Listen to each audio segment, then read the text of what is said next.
Convido os irmãos nessa noite para que Deus possa nos ensinar, nos instruir através da tua palavra e que Deus possa trazer conforto aos nossos corações. E eu convido os irmãos a abrirem as suas Bíblias para acompanhar a leitura do texto de Jeremias, capítulo 33, onde a palavra de Deus nos diz assim: Veio a palavra do Senhor a Jeremias segunda vez, estando ele ainda encarcerado no pátio da guarda, dizendo: Assim diz o Senhor que faz estas coisas, o Senhor que as forma para as estabelecer. Senhor é o seu nome. Invoca-me e te responderei. Anunciar-te-ei coisas grandes e ocultas que não sabes. Porque assim diz o Senhor, o Deus de Israel, a respeito das casas dessa cidade e das casas dos reis de Judá, que foram derribadas para a defesa contra as trincheiras e a espada. Quando se der a peleja contra os caldeus, para que eu as encha de cadáveres de homens feridos por minha ira e meu furor, porquanto desta cidade escondi o meu rosto por causa de toda a sua maldade. Eis que lhe trarei a ela saúde e cura, e os sararei, e lhes revelarei abundância de paz e segurança. Restaurarei a sorte de Judá e de Israel, e os edificarei como no princípio. Purificá-lo-ei de toda a sua iniquidade com que pecaram contra mim, e perdoarei todas as suas iniquidades com que pecaram e transgrediram contra mim. Jerusalém me servirá por nome, por louvor e glória entre todas as nações da terra que ouvirem todo o bem que eu lhe faço. Espantar-se-ão e tremerão por causa de todo o bem e por causa de toda a paz que eu lhe dou. Assim diz o Senhor neste lugar, que vós dizeis que está deserto, sem homens nem animais, nas cidades de Judá e nas ruas de Jerusalém, que estão assoladas sem homens e sem moradores e sem animais, ainda se ouvirá a voz de júbilo e de alegria, e a voz de noivo e a de noiva, e a voz dos que cantam. Rendem graças ao Senhor dos exércitos, porque Ele é bom, porque a sua misericórdia dura para sempre. E dos que trazem ofertas de ações de graças à casa do Senhor, porque restaurarei a sorte da terra como no princípio, diz o Senhor. Assim diz o Senhor dos exércitos: ainda neste lugar que está deserto, sem homens e sem animais, e em todas as suas cidades haverá morada de pastores que façam repousar aos seus rebanhos, nas cidades da região montanhosa e nas cidades das planícies, e nas cidades do sul, na terra de Benjamim e nos contornos de Jerusalém, e nas cidades de Judá. Ainda passarão os rebanhos pelas mãos de quem os conte, diz o Senhor. Amém?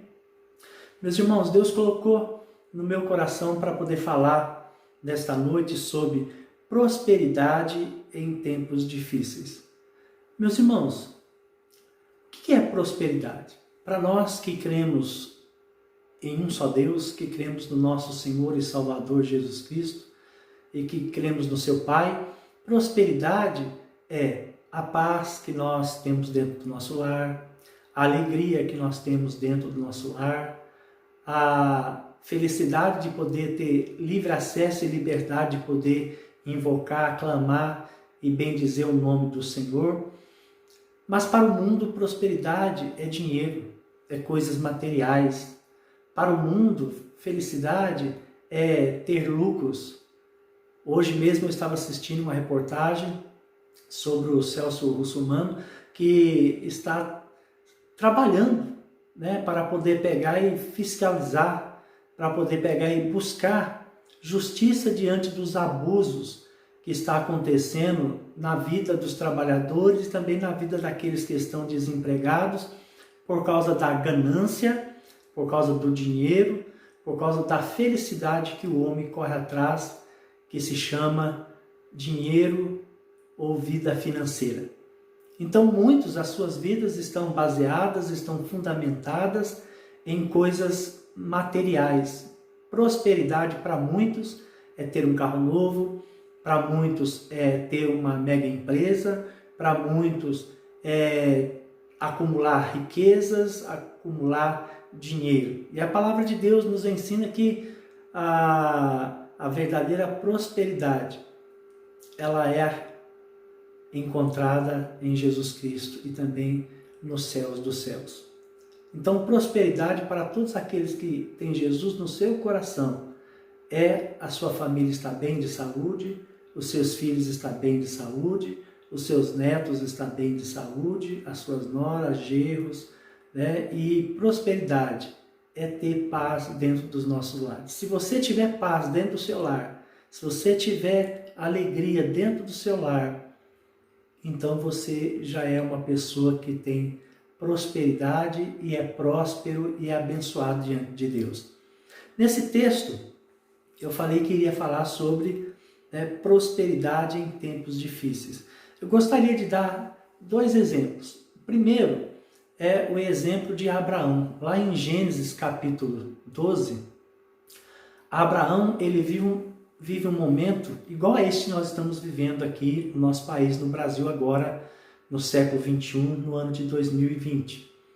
Abraão, em Gênesis capítulo 12, ele passa por um momento de grande crise e ele tinha um dilema como líder do povo de Deus e uma responsabilidade muito grande. E tinha também uma decisão muito grande para poder tomar em relação ao seu povo, em relação à sua família. Abraão ele não consultou a Deus, ele não buscou a orientação de Deus. E Abraão, diante da fome, da crise que estava vivendo o seu povo nessa época, o que ele faz? Ele pega e desce para o Egito. Mas como ele não consulta a Deus quando ele desceu para o Egito, porque o seu coração estava pecaminoso, porque quando nós estamos com o nosso coração cheio de pecado, nós nos afastamos da presença de Deus. Abraão, então, ele já tinha no seu coração já um pecado, e esse pecado era a mentira. Abraão, ele desce para o Egito e ali então ele mente para os egípcios. Ele fala que Sarai era sua irmã e na verdade era sua esposa. E ali então Faraó pega e leva sua esposa para poder ser uma das suas mulheres. E ele então se acovarda. Abraão ele se acovarda, ele tem medo por causa de tudo que estava acontecendo com o seu povo, por causa da fome, por causa que ele era o responsável por tudo. Ele então, além de mentir ao Faraó, ele entrega a sua mulher a Faraó sabendo que ela era casada, que ela tinha esposo. E assim Deus então castiga Faraó, e ali no egípcio Abraão então, ele aos olhos humanos se deu muito mal, porque ele é expulso do Egito, com a sua família, com a sua esposa, com o seu povo. E Faraó então é castigado, porque Deus castiga ele por causa do pecado que ele estava cometendo. Mas na verdade ele não sabia, porque Abraão havia mentido a ele em relação à sua esposa. Então Deus pega e pune Faraó por causa de Abraão e por causa do pecado de Abraão. Lá em Gênesis também, capítulo 26, Isaac, filho de Abraão, passa por um momento também de crise em relação ao seu povo também, à sua família e ao seu povo. E Isaac também no seu coração tem o desejo de pegar e descer para o Egito. Mas Deus é tão amoroso e tão grandioso que ele pega e vai até Isaac. Deus vai até Isaac, envia até Isaac a resposta e exorta e conversa com Isaac, tem diálogo com Isaac e fala para ele: Isaac, não desça para o Egito. Fique na terra que eu te mostrar. Fique na terra que eu desejo que você esteja. E Isaac, então, ele obedece a Deus e ele não desce para o Egito. Ele fica onde Deus falou para ele ficar. E ali naquele lugar deserto, seco, um lugar aos olhos humanos onde que nada seria possível de acontecer de bom. E Isaac, então, ele começa a semear e a plantar. E a palavra de Deus nos diz que Isaac, ele colheu por causa da obediência, por causa da bênção de Deus, porque ele confiou em Deus, teve fé em Deus e semeou em nome de Deus, ele colheu a 100 por 1. Que bênção maravilhosa quando nós vemos a prosperidade de Deus alcançar o seu povo. Então Deus, quando ele ama o seu povo, quando Deus coloca a sua mão poderosa sobre o seu povo, a prosperidade ela é certa e ela vem de forma gloriosa e abençoadora na nossa vida. Então, meus irmãos, prosperidade em tempos difíceis. Como que é possível alcançar prosperidade em tempos difíceis? Primeiro, que Deus ensina para nós, aqui no versículo 3 do capítulo 33 de Jeremias, versículo 3, Deus nos ensina que para obter prosperidade nós precisamos invocar a Deus e clamar a Deus.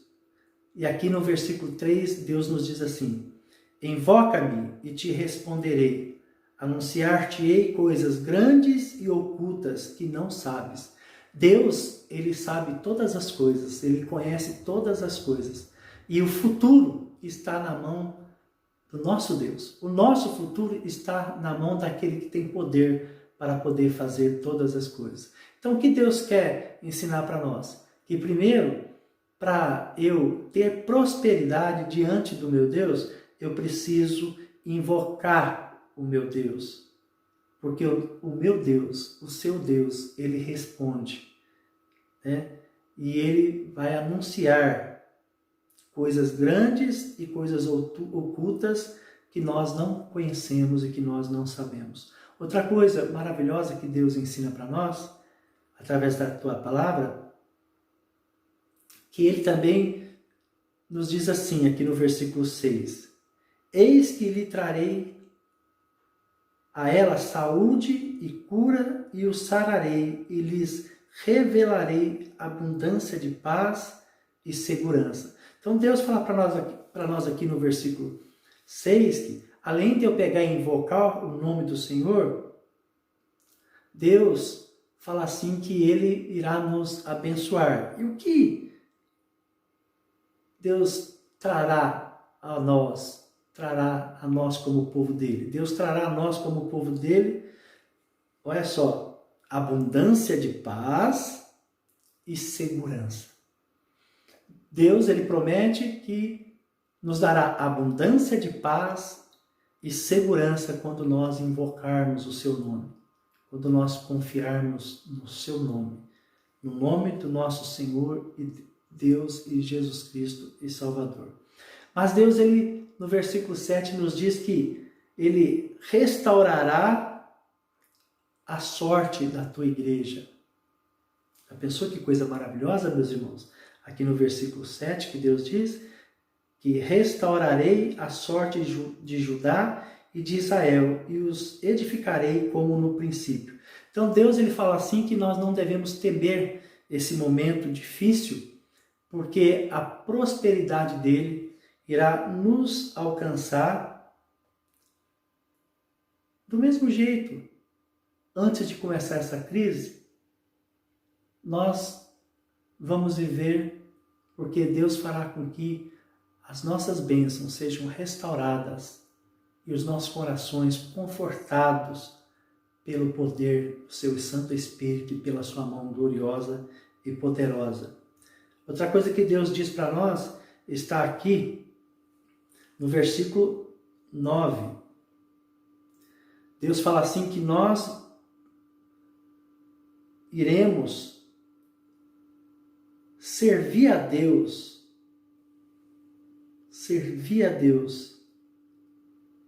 né? e Jerusalém me servirá por nome. Nós iremos servir a Deus por nome, por louvor e glória entre todas as nações da terra que ouvirem todo o bem que eu lhe faço. Todo o bem que Deus fará a nós, meus irmãos, irá espantar e os nossos inimigos tremerão por causa de todo o bem e por causa de toda a paz que Deus nos dará. Já pensou que coisa maravilhosa? Né? Pessoas, inimigos e o mundo, né, se espantarão e tremerão por causa do bem que Deus faz à sua amada igreja, por causa do bem que Deus faz aos seus servos amados e servas amadas, que te amam o Senhor, que louvam o Senhor e que adoram o Senhor. Deus também nos ensina aqui no versículo 11, que nós vamos ter júbilo e alegria. Júbilo e alegria sairão dos nossos lábios, olha só, a voz de júbilo e de alegria, e a voz de noivo e a voz de noiva, e a voz dos que cantam. Rendei graças ao Senhor dos exércitos, porque Ele é bom, porque a sua misericórdia dura para sempre. Meus irmãos, que maravilhoso! Nós vamos poder, com a nossa própria voz, render graça ao Senhor, bendizer, louvar o teu nome, porque a misericórdia do Senhor dura para sempre. Você tem motivo de dar louvor, de render graça ao Senhor e louvar e adorar o seu santo nome? Prosperidade em tempos difíceis. Meus irmãos, nós estamos vivendo em tempos difíceis. E Deus nos ensinou através da tua palavra aqui em Jeremias capítulo 33, que Ele nos ama e que Ele é a nossa segurança, que Ele é a nossa paz, que Ele é o nosso regozijo, que Ele é aquele que fará povos, nações, tremerem diante da grandeza do nosso Deus e diante dos grandes feitos que Deus irá realizar na vida da tua amada igreja, porque Ele ama cada um de nós. Que Deus abençoe a todos, uma boa noite, que Deus possa dar paz, alegria, conforto, que Deus possa aplicar na nossa vida, esse amor tão maravilhoso que Ele tem para oferecer para cada um de nós. E que nós possamos render graças ao Senhor, porque a sua misericórdia dura para sempre. Amém? Que Deus os abençoe, em nome de Jesus. Que Deus possa olhar com os teus olhos de misericórdia a sua amada nação de Israel, que é aqueles que temem o seu nome. É isso que nós temos para poder desfrutar, nos alegrar, regozijar, porque o nosso Deus é poderoso, nosso Deus é grandioso, Ele é Deus de milagres e Ele é Deus que opera milagres na nossa vida. Amém? Amém e amém.